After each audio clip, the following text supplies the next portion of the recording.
saya Erenia Bestini dengan NPM 220910265 kelas 7G Fakultas FG Prodi PGSD. Nah, di sini saya akan membuat video mengajar mengenai kosakata yang baik dan benar. Jangan lupa disaksikan ya teman-teman. Sadarlah masa berganti, tantangan kan kita. Selamat pagi anak ibu. Pagi Ibu. Gimana kabarnya pagi ini? Sehat semua? Luar biasa sehat banget Bu. Apa ada yang tidak hadir anak ibu? Ada Bu. Siapa? Alina Bu. Gary dia Bu. Wah. Kemarin Bu. Semoga kita cepat sembuh ya. Iya Bu. Nah, anak-anak ibu. Oke, sebelum memulai pembelajaran kita pagi ini, ada baiknya kita berdoa terlebih dahulu. Satu orang siswa ibu memimpin doa kita, ya nak? Aku Bu. Singkirkan egomu, oh kawan.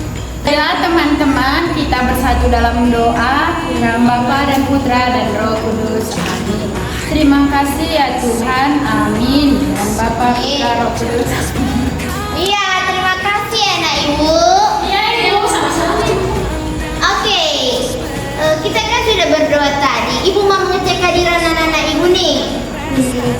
Ibu panggil ya. Kalau ibu panggil angkat tangannya. Oke, ibu mulai. Nina, Saya Ibu. Anita, Di sini Bu. Rika, Saya Bu. Sri, Hadir Bu. Arnita. Sakit Bu. Dia dari Bu mencuri kemarin tugas mafia.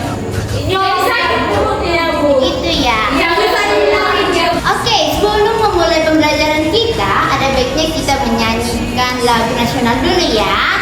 Ada yang tahu lagu Garuda Pancasila? Tahu. Iya, kita nyanyi sama-sama ya anak-anak. 1, 2, 3, ya. Garuda Pancasila, akulah pendukungmu. Patriot proklamasi, setia menantimu. Oke anak-anak ibu, ternyata anak-anak ibu semua bagus-bagus suaranya ya. Iya, oke. Apakah ada yang ingat pembelajaran kita yang lalu? Aku Ibu. Apa nak Nina? Keberagaman budaya Ibu. Iya, bagus. Betul sekali. Nah, sekarang kita akan mempelajari mengenai penggunaan kosakata yang baik ketika berbicara. Nah, untuk itu tujuan kita mempelajari ini adalah agar peserta didik mampu mempresentasikan gagasan hasil pengamatan dan pengalamannya secara logis. Nah, kan anak-anak ibu ini kan pasti punya teman baru kan di luar sana, atau temannya lama tapi baru bertemu lagi. Apakah ada di sini yang ada temannya yang udah lama baru dijumpai? Oh, jadi begitu. Terus ada anak baru di kelas kita ini? Ada Bu. Siapa dia? Namanya Arnita Bu. Tapi Arnita itu anak baru Bu. Belum datang dia Bu. Gara-gara sakit dia karena diare. Oh, begitu ya. Oke, kita lanjut pembelajaran kita ya.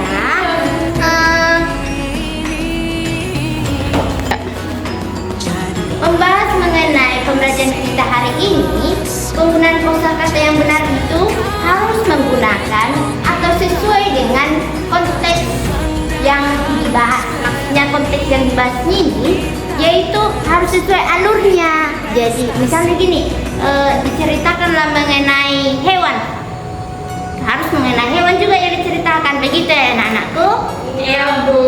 Nah, terus kalau setelah kita menyesuaikannya, kita juga butuh itu yang namanya gaya bahasanya. Misalnya itu ada yang gaya bahasa formal sama informal. Ada yang tahu sih ini seperti apa gaya bahasa informal sama formal? Tidak tahu Bu. Oke, gaya bahasa formal itu adalah gaya bahasa yang dimana kita gunakan yang lebih sopan. Jadi Terus yang contohnya nih, kan saya tadi pagi berangkat ke sekolah menggunakan angkot. Nah, itu merupakan contoh bahasa yang formal. Nah, terus bahasa yang informal itu adalah misalnya gini, gue senang banget gitu loh makan makanan khas orang Batak. Nah, itu contoh salah satu bahasa informal. Oke, untuk kegiatan berbicara ini bisa kita praktikkan, misalnya kita lakukan di kehidupan sehari-hari, berbicara sama teman-teman atau berbicara sama guru, sama orang tua. Nah, seperti itu ya anak. Terus untuk itu yang disampaikan itu bisa berupa pendapat ataupun informasi. Nah, baiklah anak-anak ibu, di sini ibu akan mempraktikkan salah satu contoh berbahasa menggunakan bahasa yang formal dan informal, tapi dalam bentuk cerita pengalaman. Nah, nanti anak ibu suruh juga loh menceritakannya, jadi diperhatikan ya. Iya Bu. Oke, baik. Halo teman-teman, namaku Iren. Aku berusia 20 tahun. Nah, aku tinggal di Sumatera Utara. Nah, makanan favoritku itu adalah mie gomak. Nah, hal yang paling kusukai adalah membaca buku-buku cerita. Nah, pengalamanku selama liburan adalah saya membantu orang tua saya, misalnya mulai dari berjualan, menanam tumbuhan, terus berternak dan lain sebagainya. Dan saya juga senang sekali melakukan hal itu. Nah, demikian yang bisa saya sampaikan mengenai pengalaman saya. Sekian dan terima kasih. Nah, itu merupakan salah satu contoh cerita yang formal. Nah, kalau yang informalnya itu seperti ini anak-anakku. Gini, halo guys, perkenalkan gue itu Iren. Gue itu tinggal di Sumatera Utara. Terus gue itu sukanya makan mie gomak. Kalian tahu apa itu mie gomak kan? Itulah mie gomak. Nah, terus selama hal yang saya sukain itu kan guys, saya itu suka baca-baca komik gitu loh. Terus pengalaman saya selama liburan itu saya suka banget main game gitu teman-teman. Oke guys, cuman itu yang bisa gue sampaikan. Semoga lo semua terhibur sama apa yang udah gue ucapkan. Nah ibu, tadi kan sudah ibu jelaskan dalam bentuk cerita seperti apa itu bentuknya bahasa yang formal sama informal. Sekarang ibu ingin salah satu murid ibu yang cantik-cantik ini untuk membuat contoh yang telah ibu berikan. Nah, ayo silakan anak ibu. Sri biasa aja di situ Bu. Sri aku Bu. Ayo nak. Aduh, baik-baik banget deh anak ibu ini. Menggunakan bahasa apa Bu? Nah, ibu minta itu anak ibu cuma menceritakan pengalaman dalam bentuk yang bahasa yang formal. Halo teman-teman, perkenalkan nama saya Nina Nitya Brusembiring. Saya berasal dari Tanah Karo, yaitu di Kabanjahe. Saya tinggal bersama kedua orang tua saya. Saya mempunyai 2 saudari, 1 kakak perempuan saya dan 1 adik perempuan saya. Saya merupakan anak kedua dari 3 bersaudara. Makanan favorit saya itu mie ayam dan minuman favorit saya itu jus jeruk. Saya mempunyai teman namanya Sri Deni. Dia orangnya pemalu. Pengalaman yang paling saya ingat yaitu sewaktu saya dan Sri pergi ke pasar.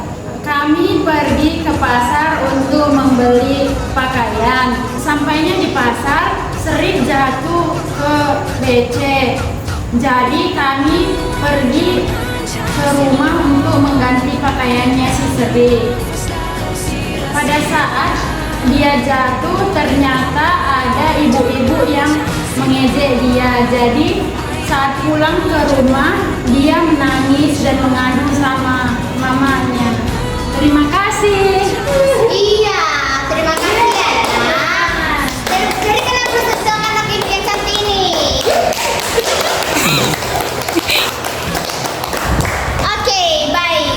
Nah, kita kan udah selesai nih membahas mengenai bahasa yang informal sama yang formal. Nah, ibu di sini menyediakan LKPD. Dan bukalah Nah, jadi anak ibu silakan dibentuk kelompoknya ya. mimpimu. Jadi buat kelompok. Arahkan pandangan ke depan, Tuhan kan menuntunmu. Oke, ini ya. Sadarilah masa Ini untuk berganti, kelompok dua. tantangan kan kita. Nah, ibu sudah menyediakan lembar tugasnya. Silakan dikarang ceritanya ya bersama temannya. Itu harus sesuai dengan alur ceritanya. Oke, silakan didiskusikan ya anak. Pancasila, kita bernafas dalam sila-silanya. Kita Bu, ini kami baca bu. Nggak usah nakku, cuma bagian awalnya ini aja sampai bagian. Tidak ada kerjaan awalnya Bu. Yang kayak sini itu nggak ada Bu. Oke, sudah selesai didiskusikan anak-anak. Sudah, Bu. Oke, silakan maju salah satu dari perwakilan kelompoknya. Satu orang aja Bu atau duanya Bu? Satu orang aja. Oke, silakan nak. Kamu aja, aku aja. Aku terus yang maju Ibu. Nanti aku juara satu. Iya, nilai bu nanti. Play. Ada dia. Raja Lebah dan Sesendok Madu. Pada suatu hari di sebuah kerajaan lebah yang tentram dan damai, seorang raja yang adil dan bijaksana bertitah, "Wahai rakyatku, besok adalah pesta panen raya. Kalian diwajibkan untuk mengumpulkan madu 1 sendok saja dari setiap tempayan madu di rumah kalian." Titah sang raja. Mendengar perintah raja, rakyat lebah pun langsung pulang ke rumah masing-masing untuk mengambil sesendok madu. Pada suatu hari, sesampainya di rumah, di saat bapak lebah akan mengambil sendok madu, ibu lebah menahan. "Pak, madu itu untuk persediaan makan kita," sapa ibu lebah. "Tapi Bu, raja kita kan hanya meminta 1 sendok saja, bukannya 1 tempayan," jawab bapak lebah. "Nanti kita harus membawa apa ke tempat pengumpulan madu?" tanya bapak lebah. "Bagaimana kalau madu itu kita ganti dengan sesendok air? Pasti tidak akan ada yang tahu," usul ibu lebah.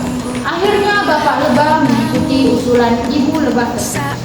Walau sempat ragu dan takut terlihat, dengan hati-hati bapak lebah membawa sesendok air itu ke tempat pengumpulan.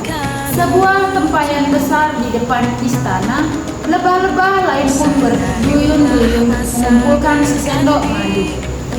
Setelah semua rakyat mengumpulkan madunya, sang raja langsung memerintahkan prajurit untuk menyimpan tempayan besar tersebut di dalam ruangan penyimpan.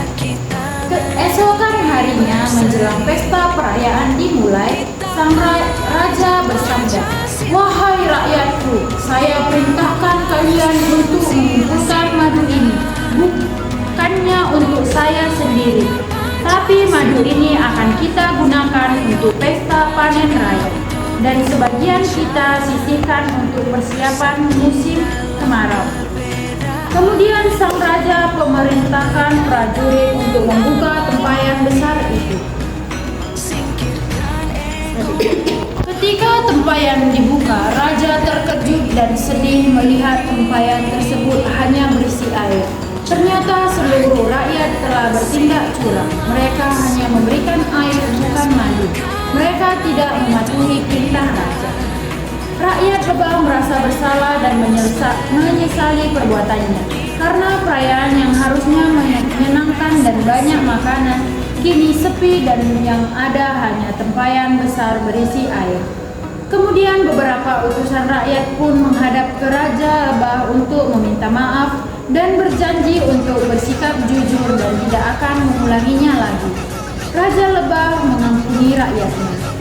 Pada perayaan musim selanjutnya, rakyat bersukacita mengumpulkan lebah lebih dari sesendok madu. Ada buah, bunga, dan makanan lezat lain. Mereka sadar bahwa makanan yang mereka berikan untuk kesejahteraan mereka. Tamat. Wah, ternyata karangan anak ibu bagus banget ya. Terima kasih, Bu. Beri apresiasi untuk teman kita, Nana. Silakan duduk, Nana. Oke, baik. Karena sudah lemas-lemas ibu tema anak ibu ini, kita tepuk semangat dulu ya. Kalau ibu bilang tepuk semangat, semangat.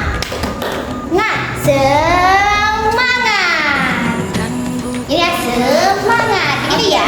Ya, Bu. Oke, kita mulai ya. Tepuk semangat. Semangat. Oke. Sudah semangat kan?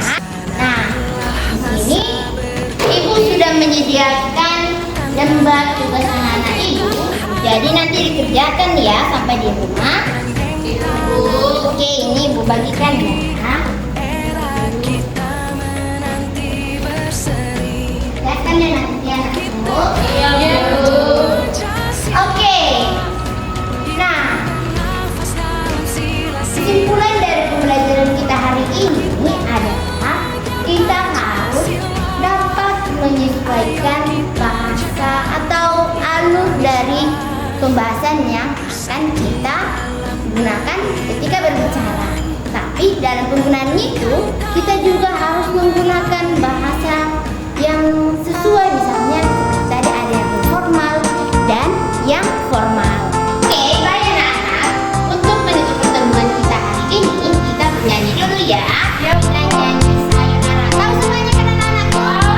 Ya, kita nyanyi sama-sama ya. 1, 2, 3 ya.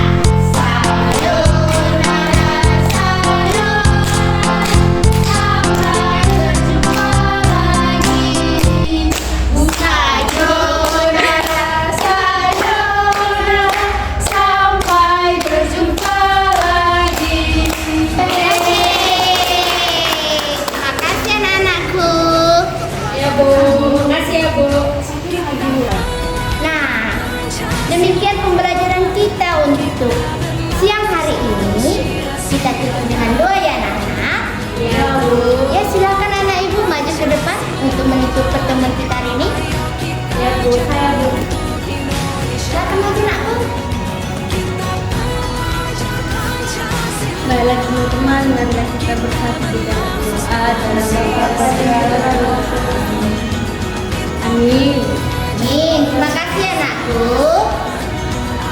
Nah, sekian pertemuan kita pada siang hari ini. Ibu harap semua yang telah kita pelajari mulai dari awal hingga akhir, anak-anak ibu itu menjadi paham atau dapat digunakan lagi yang kita pelajari dalam kehidupan sehari-hari.